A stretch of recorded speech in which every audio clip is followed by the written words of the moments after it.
दावे और वादों का शोर है। सीधा रुख कर रहे हैं अपने मेहमानों की तरफ। ये तीन मेहमान हमारे साथ इस कार्यक्रम का हिस्सा बन चुके हैं। तीनों अपनी अपने क्षेत्र में दिग्गज हैं। गरिमा जी हमारे साथ हैं, कांग्रेस का युवा तेजतर्रार चेहरा है। नवीन ठाकुर जी बीजेपी के धुरंधर चेहरे हैं। साथ ही मनमोहन भट्ट हमारे वरिष्ठ धुरंधर चेहरे हैं। आप सभी का बहुत बहुत स्वागत है।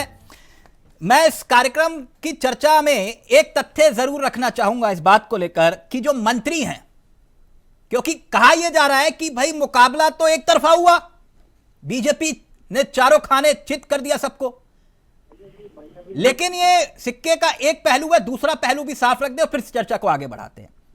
और क्योंकि भट्ट जी तो खुद ग्राउंड जीरो पर सब चीजों को टटोलते आए हैं, कई मंत्रियों ने अपने इलाके में ऐसा प्रदर्शन किया कि बीजेपी वहां चुनाव हार गई। जैसे कि माननीय धन सिंह रावत अपने नगर निगम श्रीनगर में तो चुनाव हारे, लेकिन अपने प्रभाव वाली थालीसैंण में भी पंचायत का चुनाव बीजेपी हार गई। इसके साथ साथ मंत्री सतपाल महाराज सतपुली नगर में पंचायत सीट हार गए। कैबिनेट मंत्री सुबोध उनियाल के प्रभाव वाले मुनिकरेती पालिका, और वहां तो बड़ी दिलचस्प सियासत है, वो भट्ट जी बताएंगे हमें, वो भी चुनाव हार गए। और इतना ही नहीं, जो भट्ट जी जिनको आप सुन रहे थे अभी, प्रदेश अध्यक्ष महेंद्र भट्ट जी, जो कह रहे थे कि नहीं कोई ज्यादा प्रभाव नहीं पड़ा, वो अपने खुद क्षेत्र में हार गए, यानी कि जोशीमठ में नगर पालिका प्रदेश अध्यक्ष। और ऐसे ही विधायकों की बात करें बीजेपी के, पीपलकोटी, पोखरी, थराली, नंदप्रयाग, गैरसैंण में भी बीजेपी हारी, गोचर, नंदनगर। ये नवीन ठाकुर जी जी तिलक जी, आप तो जनता को बता रहे हो सब जीत गए, यहां तो कहानी कुछ और है। आपके तो मंत्री ना बचा पाए अपना गढ़। कितने जीते हैं कितने हारे जनता को सब पता है, आप बता रहे हैं, हमें बताने की क्या जरूरत है। निगम ही तो जीते हो सर। बिल्कुल हाँ नहीं, पंचायत भी जीते हैं, पालिकाएं भी जीते हैं। हाँ, अब एक तरफा तो हो नहीं सकता कि 100 के 100% हम जीते हैं, वाला दौर भी आएगा, उसके लिए लगातार हम प्रयासरत हैं। लोकतंत्र में जो है एक मजबूत पक्ष होना चाहिए। तो ये निर्दलियों ने तो नाक में दम कर दिया नहीं? नहीं, निर्दलियों ने नाक में क्यों दम करना है? जिसने काम किया जनता की सेवा की वो जीता। नहीं, दुनिया का सबसे बड़ा संगठन और निर्दलियों के आगे नतमस्तक दिखाई दे रहा है, ये समझ में नहीं आया। आपके प्रदेश अध्यक्ष बताइए, अपनी जगह नहीं बचा पाए। मैंने कहा, माननीय अध्यक्ष जी ने भी कहा, हाँ। लोकल चुनाव था और हम पहले से अधिक जीत कर आए, चाहे वोट प्रतिशत हो, हाँ। चाहे जो है संख्या बल हो, हम पहले से अधिक जीत कर आए। इसमें कोई संदेश छिपा है?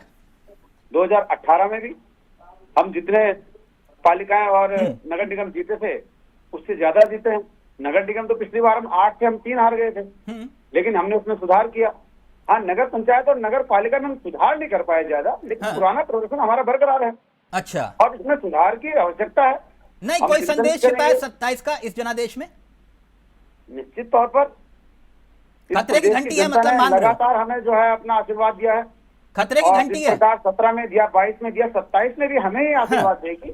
उसके लिए हमें जहां जहां हम अपनी पंचायतें हारे हैं वहां पर आत्मचिंतन करने की जरूरत है, गरिमा जी, मेहनत करने की जरूरत है, गरिमा जी, समीक्षा करने की जरूरत है। गरिमा जी, मैं मनमोहन भट्ट जी के पास जाऊं, क्योंकि अभी जो तस्वीर लबोलबाब यही है कि भाई आपने कहा था कि हमारा प्रदर्शन शानदार रहेगा, लेकिन शानदार के नाम पर निगमों में आपका खाता तक नहीं खुला। आपको अफसोस हुआ? अब कहां खड़ा पा रहे हैं इस नतीजों के बाद कांग्रेस को देख रहे हैं? अफसोस से ज्यादा मुझे चिंता हुई तिलक जी। सबसे पहले तो मैं आपको और आपके चैनल को साधुवाद देना चाहूंगी। न काहू से दोस्ती न काहू से बैर की बात पर बिल्कुल आप चरितार्थ होते हैं। और आज जहां शोर धाकड़ धामी सुन सुनकर कान पक गए, आपने बिल्कुल सच्ची तस्वीर सामने रख दी। जिस तरह की तस्वीर मुझे नहीं लगता कि उत्तराखंड में अभी तक किसी ने रखी, चाहे वो धनबल का प्रभाव कह लीजिए, विज्ञापनों का, या पैसों की खनक कह लीजिए। मुझे नहीं पता रीजन क्या था, लेकिन रीजन एक ऐसा प्रोजेक्शन जा रहा था कि लैंडस्लाइड विक्ट्री हुई है जैसे भाजपा की। 100 निकायों में चुनाव हुए। मनमोहन जी बहुत वरिष्ठ पत्रकार हैं, बहुत मूर्धन्य पत्रकार हैं, मेरी बात से एग्री करेंगे। 100 निकायों में चुनाव हुए, नगर पंचायत, नगर पालिका और नगर निगम मिलाकर 100 में से 38 नंबर ले जाती है भाजपा, किसी तरह से ग्रेस से पास होती है। और दिखाया और बताया ये जा रहा है उत्तराखंड की जनता को। अब मैंने जो चिंता बात कही कि मुझे चिंता ज्यादा हुई अफसोस से ज्यादा। निश्चित रूप से मैं कमियां रही हैं, संगठनात्मक लेवल पर रही हैं, प्रशासनिक स्तर पर रही हैं, उस पर हम विवेचना करेंगे। डेफिनेटली हमें आत्मावलोकन करना होगा, हमसे गलतियां कहाँ रह गई। लेकिन चिंता मुझे इसलिए हुई कि जहां कांग्रेस की पॉकेट्स थी वहां जानबूझकर आपने बल्क में पहले तो वोटर लिस्ट में से वोट काटे। ये जीत हासिल आखिर की कैसे है? ये 38 मार्क्स जो 100 में से पाई है भाजपा, इसको मैं ग्रेस मार्क्स से पास होना कहती हूँ। और ये भी आपने कैसे पाया? आप खुश हैं अपने परफॉर्मेंस से? जी, अपने परफॉर्मेंस से खुश हैं आप? नहीं, मैं दो बातें यहाँ पर कह रही हूँ। एक तो प्री इलेक्शन और एक पोस्ट इलेक्शन। प्री इलेक्शन से मेरा मतलब है मतदान के दिन जो हमने यहाँ देखा सत्ता का जो गंदा चेहरा, वो ये कि गली के गली गायब, मोहल्ले के मोहल्ले गायब, और एक कोहराम, एक जलजला। मनमोहन जी बताएंगे आपको कि सोशल नहीं, वो तो मैं पूछूंगा मनमोहन जी से पूरे विस्तार से, लेकिन आप ये कह रहे हैं कि ये सिर्फ पोस्ट इलेक्शन, सुन लीजिए ना, दोनों बात आ जाने दीजिए। प्री इलेक्शन तो वोटर लिस्ट से नाम गायब, ठीक है, 1600 वोट गायब एक बूथ से, कैन यू बिलीव दैट? और पोस्ट इलेक्शन जो कह रही हूँ, पोस्ट इलेक्शन ये कि जब अब हल्द्वानी का हमारा मेयर प्रत्याशी निकल के बाहर आ रहा है, वो कह रहा मेरे 6700 वोट खराब कर दिए गए, मुझे पड़े हुए वोट कोई ना कोई रिएक्ट करना चाह रहे। प्लीज जल्दी से, फिर मैं मनमोहन भट्ट जी को पूरा वक्त दूंगा, प्लीज। तिलक जी, इस बार ईवीएम का आरोप नहीं लगा पाई कांग्रेस, तो नया आरोप दे दिया। और मैं आपको बता दूं, इनके वरिष्ठ नेता हरीश रावत जी ने कहा कि मेरा वोट नहीं, मैं ढूंढता रहा। उनकी भी गलती नहीं है, वो 8-10 जगह से चुनाव लड़ते हैं, कभी हरिद्वार में ढूंढ रहे थे, कभी अल्मोड़ा में ढूंढ रहे थे, कभी लालपुर में ढूंढ रहे थे। इसका जवाब दूंगी मैं। ने जो है सूची जारी करके बता दिया कि महोदय ये आपका वोट है, अपने आप खुद जागरूक नहीं है। नहीं तो कोश्यारी जी को बताया था, नहीं बताया था? ठाकुर जी, ठाकुर जी कोश्यारी जी को बताया था कि नहीं? क्या तिलक जी? कोश्यारी जी को बताया था कि नहीं? कोश्यारी जी को इसमें क्या बताना था? बात हरीश रावत जी की हो रही है, उन्होंने आरोप लगाया। तो बता देते कि आपका भी वोट काट, मेरा जो है वोट नहीं है, तो डीएम साहब ने दिया ना शाम को।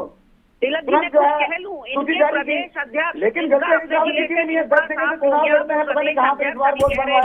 भट्ट जी रहेंगे। एक मिनट गरिमा जी, प्लीज, बहुत देर से वेट कर रहे हैं भट्ट जी। एक मिनट भट्ट जी, अब जरा ये राजनीतिक चश्मे को हटाने का वक्त आ गया। अब पत्रकारिता वाले चश्मे से बताइए, ये निकाय चुनाव के जो नतीजे सामने आए हैं किस परिप्रेक्ष्य में देखा जाए, और उत्तराखंड की जनता इस वक्त आपको सुन रही है। ना काहू से दोस्ती, ना काहू से बहर, मनमोहन भट्ट को भी इसीलिए जानते हैं। तो जरा बताओ विस्तार से भट्ट जी कि आखिरकार ये कहानी पर्दे के पीछे की दिखाई क्या दे रही है? अब देखिए तिलक भाई, पहली बात तो मैं आपको बताऊं कि जो महेंद्र प्रसाद भट्ट जी ने कहा ना कि ये स्थानीय चुनाव था, लोकल चुनाव था, हाँ। तो हमें ये लगा नहीं कि ये लोकल चुनाव था। लैंड अगर ये लोकल चुनाव होता तो 50 से ज्यादा जनसभाएं, रैलियां, रोड शो मुख्यमंत्री पुष्कर सिंह धामी नहीं करते पूरे संगठन के साथ। और ये किसी भी पार्टी की स्ट्रेंथ होती है, इसमें कोई डाउट नहीं है। बीजेपी सबसे बड़ा संगठन है, इसमें भी कोई डाउट नहीं है। तो ये छोटा चुनाव तो कतई नहीं था, ये पूरा प्रतिष्ठा का चुनाव था। अपनी ताकत दिखानी थी, क्योंकि इसके बाद पंचायत के चुनाव होंगे और मतलब ठीक है, उसके बाद विधानसभा के चुनाव में भी समय है। पहली बात तो ये है। दूसरी बात दोनों पार्टियों के लिए है। अगर हम बीजेपी के चश्मे से देखते हैं तो बीजेपी 10 सीटें जीत गई और श्रीनगर वाली सीट को छोड़ दें। और मैं एक सूचना आपको दे रहा हूं कि श्रीनगर वाला जो आरती भंडारी है वो कभी भी हो सकता है बीजेपी के पाले में आ जाए, वो भाजपाई बन जाए, भाजपाई बन जाए। ये एक बिल्कुल घोषित तथ्य है। वो किसी भी दिन बीजेपी में शामिल हो सकती हैं। पहली बात तो ये है। दूसरी बात, आप मान लीजिए कि नगर निगम में 100% बीजेपी जीत गई है, क्योंकि वो आरती भंडारी बगावत करके गई थी, बीजेपी में आ जाएगी तो बीजेपी कहेगी कि हम 11 की 11 नगर निगम जीत गए। लेकिन बीजेपी को यह जवाब देना पड़ेगा कि श्रीनगर बीजेपी क्यों हार गई, आपकी हल्द्वानी में इतनी क्लोज फाइट क्यों हुई, पिथौरागढ़ में इतनी क्लोज फाइट क्यों हुई, और ऋषिकेश में इतनी क्लोज फाइट क्यों हुई। और यहां पर कांग्रेस को भी सोचना है कि ज्यादातर जगह पर जो क्लोज फाइट में थे वो निर्दलीय थे, चाहे वो श्रीनगर है, चाहे पिथौरागढ़ है, चाहे ऋषिकेश है। नहीं, मैं भट्ट जी वही पूरा विस्तार से चर्चा करूंगा मैं आपके साथ। इसका उत्तर पहले ठाकुर जी आप दीजिए, फिर गरिमा जी आपसे ही सवाल भट्ट जी का जो है मैं वो भी उसका उत्तर दूंगा। पहले ठाकुर जी जवाब दीजिए जो भट्ट जी कह रहे हैं। देखिए, मैं भट्ट जी की बात से सहमत हूँ। भट्ट जी एक मिनट, आप ही के पास आ रहा हूँ, जरा जवाब ले ले जो आपने सवाल उठाया। हाँ, आप ही के पास आ रहा हूँ। कि अधिकांश जहाँ हमारा मुकाबला हुआ निर्दलीय से हुआ, और हम शुरू से कह रहे हैं कांग्रेस तो कहीं थी नहीं, कांग्रेस कहीं चुनाव में थी नहीं, उन्होंने कुछ और कहा। भट्ट जी ना, आप सवाल घुमा गए। वो ये कह रहे कि भाई आपकी ये क्लोज फाइट, और आप कह रहे हो स्थानीय मुद्दों पे, यहाँ तो लैंड जिहाद, लव जिहाद, थूक जिहाद, पता नहीं क्या क्या कौन कौन सा जिहाद आ गया, और खुद मुख्यमंत्री को कमान संभालनी पड़ी, आपके मंत्री मुंह की खा गए। इंसाफ कर रहे हैं कि उत्तराखंड में लैंड जिहाद नहीं हुआ क्या? हमने ये स्थानीय मुद्दे में शामिल है। अच्छा, ओके भट्ट जी, अब बात पूरी। भट्ट जी, लैंड जिहाद को खत्म करने का काम नहीं किया क्या? उत्तराखंड में थूक जिहाद नहीं हो रहा है? क्या आप एक मिनट, अब भट्ट जी दो चश्मे से इस चीज को देखा जा रहा है। हाँ। अगर हम बीजेपी के चश्मे से देखते हैं तो बीजेपी ने अल्मोड़ा और पिथौरागढ़ ये दोनों सीटें जीत ली जहां पर बीजेपी का विधायक नहीं है। अल्मोड़ा में कांग्रेस का विधायक है और पिथौरागढ़ में कांग्रेस का विधायक है। पिथौरागढ़ के कांग्रेस के विधायक बगावत पर उतर आए थे, उन्होंने अपने कैंडिडेट को लड़ाया। हाँ। और कांग्रेस की कैंडिडेट जो अंजू लुंठी थी वो तीसरे नंबर पर गई, जो निर्दलीय थे वो दूसरे नंबर पे आए। तो ये बात समझने की है कांग्रेस के लिए कि जहां पर वो जीत सकते थे वहां पर उन्हीं के विधायक ने खेल बिगाड़ दिया। नहीं, विधायक जी तो वैसे खुलकर बगावत कर रहे थे, विधायक जी तो बगावत कर रहे हैं। और अगर वो बीजेपी में आ जाए तो मुझे कोई आश्चर्य नहीं है अगले चुनाव के लिए। अच्छा, उनका नंबर भी है लिस्ट में? हाँ, उनका नंबर हो सकता है, क्योंकि इस तरीके की कई बार चर्चाएं चली है और जिस तरीके का उनका रवैया है और जिस तरीके से उनको फोकस ही पिथौरागढ़ में करना है, और बीजेपी को भी हो सकता है कि कोई इस तरीके का आइटम शूट भी करता हो। क्योंकि आपने देखा होगा कि अल्मोड़ा में अभी बिट्टू कर्नाटक को बीजेपी ज्वाइन कराई गई थी इलेक्शन से ठीक पहले। हाँ। तो बीजेपी को अपने किले को मजबूत करने के लिए कुछ ऐसे लोगों की आवश्यकता है जो अपने दम पर चुनाव लड़ सके, जीतने की स्थिति में आ सके। भट्ट जी जरा कांग्रेस वाले नजरिए से देखिए, जरा कहां तीसरे नंबर पर रहा, ये भी जरा दर्शकों को बता दीजिए। कांग्रेस देखिए, कांग्रेस जो है सबसे पहले तो अगर आप देहरादून में देख लीजिए वहां दूसरे नंबर पर कांग्रेस है, लेकिन 1 लाख से ज्यादा वोटों से कांग्रेस हारी है। हाँ। तो कोई बहुत छोटी बात नहीं है। अगर इसके ठीक बगल वाली सीट नगर निगम ऋषिकेश देख ली जाए तो कांग्रेस वहां पे तीसरे नंबर पे है। वहां 12,000 के आसपास वोट दीपक जाटव को मिले हैं जो कांग्रेस के प्रत्याशी थे, और उनसे 8-8,500 वोट दिनेश मास्टर जी ले गए हैं जो निर्दलीय थे, कभी कांग्रेस के ही हुआ करते थे। तो ऋषिकेश का पूरा मुकाबला हम सारे लोगों ने बहुत करीब से देखा। हाँ भट्ट जी, मैं ऋषिकेश वाली थ्योरी पर आऊंगा क्योंकि वहां दिलचस्प मुकाबला क्योंकि हुआ है, और क्यों हुआ है उसके पीछे की वजह भी मैं आपसे जानूंगा। लेकिन एक मिनट, गरिमा जी सही कह रहे हैं ना भट्ट जी? कह रहे कांग्रेस ने फाइट ही नहीं की। कुल मिला के कहानी का निचोड़ यही है कि अगर आप लोग कोशिश करते तो कुछ मेहनत रंग लाती। डेफिनेटली मुझे लगता है कि टिकट बांटने में कहीं कोई चूक रही होगी। बिल्कुल सही इनका कहना है कि हम तीसरे नंबर पे कई जगह पर गए हैं, पर ये धांधली भी तो कितनी बड़ी है कि दिनेश टिकट बांटे किसने थे गरिमा जी? एंड मोमेंट पे जिस तरह से सस्पेंस वहां बना रहा, एक गैंगवॉर की स्थिति जैसी वहां हो गई, लाठीचार्ज की स्थिति हो गई। पिथौरागढ़ में जो महिला, यानी कि चाहे मयूख मेहर जी की ही बहू समझिए, चाहे निर्दलीय कैंडिडेट समझिए, वो 700 की लीड रखती है और रिकाउंटिंग में 17 वोट से जो है भाजपा को जिता दिया जाता है, भाजपा कैंडिडेट को। तो चाहे वो कांग्रेस के साथ किया हो भारतीय जनता पार्टी ने धन बल, बाहुबल, सत्ता बल का प्रयोग, चाहे वो निर्दलीय के साथ किया हो, मंत्रियों के गढ़ में क्यों नहीं हुआ ये धन बल का प्रयोग? मंत्रियों के गढ़ में क्यों नहीं हुआ? सुबोध उनियाल अपना क्षेत्र हार गए, महेंद्र भट्ट अपना क्षेत्र हार गए, धन सिंह रावत अपना क्षेत्र हार गए, क्यों वहां फिर धन बल क्यों नहीं चला? देखिए, जहां भाजपा चलाना चाहती है वहीं तो चलाएगी पूरा। अच्छा, ओके, जहां वो चाहते हैं वो तो केवल धाकड़ धामी का प्रोजेक्शन चाहते हैं। अच्छा, तो मतलब ये जानबूझ के हरवा दिया इन मंत्रियों के क्षेत्र में। नहीं होगा मोदी जी के साथ, ये गरिमा ये समझ नवीन जी मुस्कुरा रहे हैं। बाकी लोगों की तो कब से जो है मुझे लगता है घाटा। और वो चिट्ठियों का क्या कहेंगे तिलक जी? वायरल हो रही है भाजपा नेतृत्व में कि भीतर सब लोग कार्यकर्ता चिट्ठी लिख रहा है को कि भीतर हराया गया। सुनीता रावत को कैसे इग्नोर करेंगे? पौड़ी की जो पदाधिकारी जो प्रत्याशी है भाजपा की, पौड़ी की सुनीता रावत, वो तो खुले में आ रही है पौड़ी के विधायक और नगर पालिका चेयरमैन के खिलाफ। कैसे आप कहीं ना कहीं भारतीय जनता पार्टी में कहाँ मैनेज करना है चुनाव, कहाँ नहीं मैनेज करना है, वो पहले से इशारा प्रशासन को हो जाता है। हमने वो वोटर लिस्ट से नाम गायब में भी देखा। ये रणनीति है, ये रणनीतिक चूक मानिए ना मानिए गरिमा जी, आप ये कह रहे हैं कि भाई ये जहां चाहते थे वहां जीते, जहां ये हारना चाहते थे वहां पे हारे। मैं तिलक जी कुछ और कह रही हूँ। मैं ये कह रही हूँ देहरादून में लैंडस्लाइड विक्ट्री दिखानी थी, क्योंकि सौरभ थपलियाल ये दुनिया जानती है कि he is not a well known face.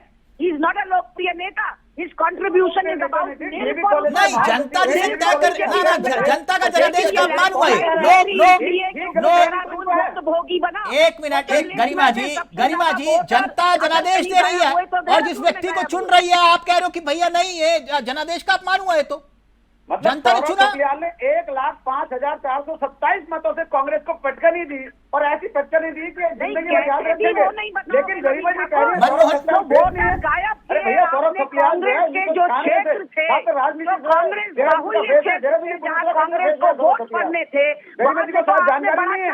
2013 में प्रदेश के बेशरम महेंद्र भट्ट उस दिन भी कह रहे थे 2000 में डीवी राजनीति छोड़ देनी चाहिए, हरीश रावत को पूछते रहते। आप मनमोहन भट्ट जी रहेंगे, एक मिनट रुकिए, एक मिनट, मनमोहन भट्ट जी रहेंगे। नहीं नहीं, एक मिनट, एक बहुत जबरदस्त होमवर्क है उनके पास। रुकिए एक मिनट ठाकुर जी, आगे काम आएगा हमारे। एक मिनट रुकिए ना, गरिमा जी रुकिए। मनमोहन भट्ट जी, मनमोहन जी, जैसे कि बीजेपी और कांग्रेस ने कहा कि मुद्दे, अगर मैं मुद्दों के आधार पर ही इस पूरी पिक्चर को देखूं तो मैं ऋषिकेश रुकता हूं। ऋषिकेश में, क्योंकि आप विस्तार से इस बात को बताइएगा और दर्शक भी समझना चाहेंगे जो ऋषिकेश को नहीं समझ पाए, कि निकाय चुनाव में जो स्थानीय मुद्दों का जिसका जिक्र किया जा रहा था, वहां मूल निवास और भू कानून जैसे मुद्दे, जैसे कि ऋषिकेश, भू कानून संघर्ष समिति से जुड़े लोग निर्दलीय उम्मीदवार दिनेश मास्टर जी को जो है उनके पक्ष में चुनाव लड़ते हैं, बॉबी पवार सामने आ जाते हैं, बेरोजगार संघ के अध्यक्ष। तो ये क्या मुद्दों पे वाकई में चुनाव नहीं था या फिर हमने समझने में चूक की है? देखिए तिलक भाई, एक बात तो मैं आपको बताऊं कि इस चुनाव में कोई मुद्दा नहीं था, ये बात आप बिल्कुल स्पष्ट मान लीजिए। मतलब बीजेपी किस मुद्दे पे चुनाव लड़ रही थी? वो कह रही थी कि हम शहरों का विकास करेंगे, हम व्यवस्था बेहतर बनाएंगे। तो अभी तक भी तो उन्हीं के मेयर थे, अभी तक भी तो उनके ज्यादातर नगर पालिकाओं में अध्यक्ष थे। तो बीजेपी की तरफ से ये बात जस्टिफाई होती नहीं है। ऋषिकेश की अगर हम बात करें, मैं खुद ऋषिकेश का ही मतदाता हूं, और ऋषिकेश में शहर के ठीक बीच में कूड़े का ढेर है, और ऋषिकेश के जो विधायक है प्रेमचंद अग्रवाल, गंगा किनारे शहरी विकास मंत्री हैं। शहरी विकास तो बीजेपी के पास तो था नहीं, पहली बात तो ये आप समझ लीजिए। अब दूसरी बात पर आते हैं, जो बात आपने कही, जो कांग्रेस का कैंडिडेट था वो बेहतर प्रत्याशी था, लेकिन उससे बेहतर प्रत्याशी हो सकता था कोई, वो एक अलग विषय है। जो मुद्दे की आपने बात करी ना, वो बड़ा दिलचस्प है। पहले जब दिनेश चंद मास्टर ऋषिकेश में आगे बढ़ रहे थे और जबरदस्त उनके पक्ष में पूरा माहौल बन गया था, तो मूल निवास वाली जो समिति है, बॉबी पवार है, जब इनकी एंट्री होती है तो आप ये मान लीजिए कि इनकी एंट्री से राज्य सरकार या बीजेपी संगठन बहुत असहज होता है। क्योंकि अगर श्रीनगर में आरती भंडारी जीत गई तो उसका कोई नैरेटिव नहीं है, वो एक प्रत्याशी थी, निर्दलीय थी, चुनाव जीत गई।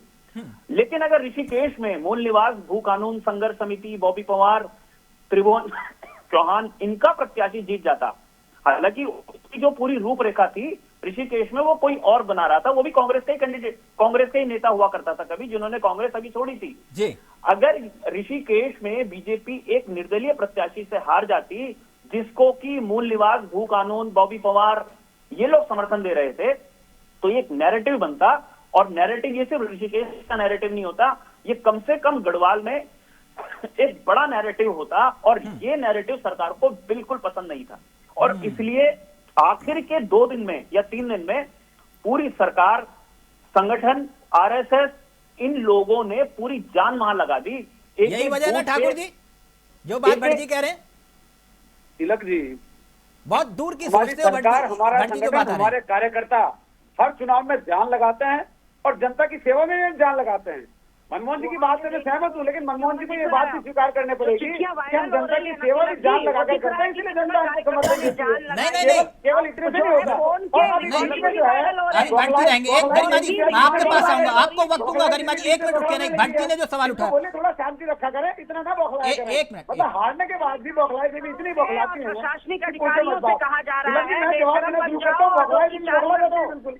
ये फोन जो है वो रिकॉर्डिंग वायरल हो रही है। नहीं, और तो और आपके विकास की गंगा रिकॉर्डिंग वायरल हो रही है कि बड़े नेताओं ने कैसे इशारा किया अंदर खाने की सपोर्ट नहीं करना है बीजेपी कैंडिडेट को। 1 मिनट, नहीं, भट्ट जी ने जो बताया आपने सुना ठाकुर जी? 1 मिनट, एक गरिमा जी आपका कमेंट लूंगा मैं, 1 मिनट प्लीज, 1 मिनट। उन्होंने बताया जो आपने विकास की गंगा बहाई थी ना, ऋषिकेश में वो विकास की गंगा साथ में डंपिंग ग्राउंड खड़ा कर गई, वो गंगा वहां पर ही रुक गई जो विकास की गंगा थी। और वो शहरी विकास मंत्री का क्षेत्र है माननीय प्रेमचंद अग्रवाल जी का, वो भी बता रहे थे। भट्ट जी यही कह रहे थे ना? भट्ट जी का ऑडियो प्लीज। तिलक भाई, मैं एक चीज और कहूंगा। मैं हाँ। विधानसभा चुनाव जब हुए थे तो बीजेपी की लीड थी 20,000 ऋषिकेश में जी। इससे पहले जब नगर निगम के चुनाव 2018 में हुए थे तो बीजेपी की लीड थी 11,500 और इस बार बीजेपी जीती बमुश्किल 3,000 वोट से। तो ये बताता है कि इनका कार्यकर्ता कितना जुटा और कितना कार्यकर्ता इनसे छिटका और कितना मतदाता इनके साथ कनेक्ट रहा। अब भट्ट जी एक बात, एक सवाल का उत्तर आपसे जल्दी से, फिर मैं गरिमा जी को वक्त दूंगा। कांग्रेस के लिए कुछ खतरे की घंटी है या फिर जो मामला जैसे चल रहा था वैसे ही है? देखिए, कांग्रेस के लिए तो खतरे की घंटी इसलिए है क्योंकि कांग्रेस का जो संगठन है उत्तराखंड में, वो कम से कम मेरे को ऐसा नहीं दिखाई देता जो एकजुट हो, क्योंकि इतने धड़े हैं। अब आप मयूख मेहर का उदाहरण देख लीजिए कि यशपाल आर्य ने पूरी कोशिश करके हल्द्वानी में जो मुस्लिम कैंडिडेट था समाजवादी पार्टी का और जो लगभग 12-15 हजार वोट ले जाने की हैसियत रखता था, उसे संगठन के भरोसे बिठाया और बीजेपी को मुकाबला करने के लिए कांग्रेस हल्द्वानी में बिल्कुल जुट गई। बहुत कम अंतर से हार जीत हुई, लेकिन वैसा संगठन कहीं नहीं दिखाई दिया। श्रीनगर में दिखाई नहीं दिया, ऋषिकेश में दिखाई नहीं दिया, देहरादून में दिखाई नहीं दिया, हरिद्वार में दिखाई नहीं दिया, अल्मोड़ा में दिखाई नहीं दिया। तो ये फेल्योर है कांग्रेस का। और जब तक कांग्रेस अपने संगठन को मजबूत नहीं करेगी तब तक कांग्रेस नहीं, संगठन को मजबूत कहां से करे? प्रदेश अध्यक्ष को करने दे तभी तो। एक अकेला व्यक्ति झंडा उठा के चल देता है और वो काम करे तो उसकी टांग खींच लो। कांग्रेस में भट्ट जी यही तो हुआ। करण महारा तो काबिल व्यक्ति है, उनको काम करने किसने दिया? ये तो सब जानते हैं काम करने किसने दिया। एक शानदार कप्तान के रूप में आ सकते थे, लेकिन भैया टांग खींचो वही नहीं। खैर, ये आपने बताया गरिमा जी कि ये जो है गलत टिकट चयन किए किसने थे और तब आप लोगों को नहीं पता चला? नहीं, गलत चयन हो रहा टिकट का? मैंने ये नहीं किया कहा कि गलत टिकट चयन किए थे। मैंने कहा कि कहीं ना कहीं अगर त्रुटि रही होगी तो वो विवेचना का विषय है। वो तो हम वोट परसेंटेज इत्यादि में देखकर ये पता करेंगे कि पैरवी किसने की थी और फिर वो जिता के क्यों नहीं ला पाया अपने दम पर प्रत्याशी को। ये तो सब विवेचना का विषय होता है, क्योंकि कार्यकर्ता स्वयं नहीं बैठता टिकट वितरण की मीटिंग में। टिकट वितरण की मीटिंग में एक बोर्ड बैठता है। आपने आज तक विधानसभा चुनाव की हार की समीक्षा नहीं की गरिमा जी? बोलिए, गलत बोल रहा हूं? नहीं, अपने अपने स्तर पे सब करते हैं, वो जरूरी नहीं है कि वो अच्छा मनी मन में कर लेते हो आप लोग? हाँ, नहीं मनी मन में नहीं, वो जरूरी नहीं है। वो समीक्षा बैठक जो है पोस्टमार्टम के लिए हो या वो समीक्षा बैठक में मीडिया इनवाइटेड हो, वो हमारा अंदरूनी मामला। गरिमा जी, अगर फोड़ा कैंसर का रूप ले रहा है तो ऑपरेशन किए बिना कैसे हो पाएगा? नहीं, वो बात आपकी बिल्कुल ठीक है। मैं कह तो रही हूँ, मैं सहमत हूँ, मनमोहन भाई की बात से भी सहमत हूँ, आपकी बात से भी सहमत हूँ कि कहीं ना कहीं हमको आत्मावलोकन की भी जरूरत है, विवेचना की भी जरूरत है, संगठनात्मक। अब देखिए, वहां मंत्रियों से जवाब मांगा जा रहा है। ठाकुर जी बता रहे थे कि मंत्रियों से भी जवाब मांगा जाएगा, ऐसी बात नहीं है ना ठाकुर जी? मांगा जाएगा ना? नहीं, आप बात नहीं समझ रहे। हार को आप देख रहे हैं, उसको उस मद्देनजर तो देखिए जो मैंने वोटर लिस्ट की बात कही, जो मैंने पोस्ट इलेक्शन बात कही कि ललित जोशी हारा नहीं है, हराया गया है। चलिए, सौरभ थपलियाल जीते नहीं जिताए गए हैं, है ना, यही सब। लेकिन भट्ट जी ने बहुत शानदार तरीके से जो है पूरी समीक्षा की, बहुत शानदार। Bhatt ji, thank you so much, बहुत बहुत शुक्रिया। गरिमा जी आपका भी और ठाकुर जी आपका भी। लेकिन अभी पिक्चर बाकी है। जे चार्टर्ड प्लेन जा रहे थे दिल्ली, वो रास्ते में रुक गए देहरादून में, ब्रेक लग गया। नमस्कार, जय हिंद, जय भारत, जय उत्तराखंड।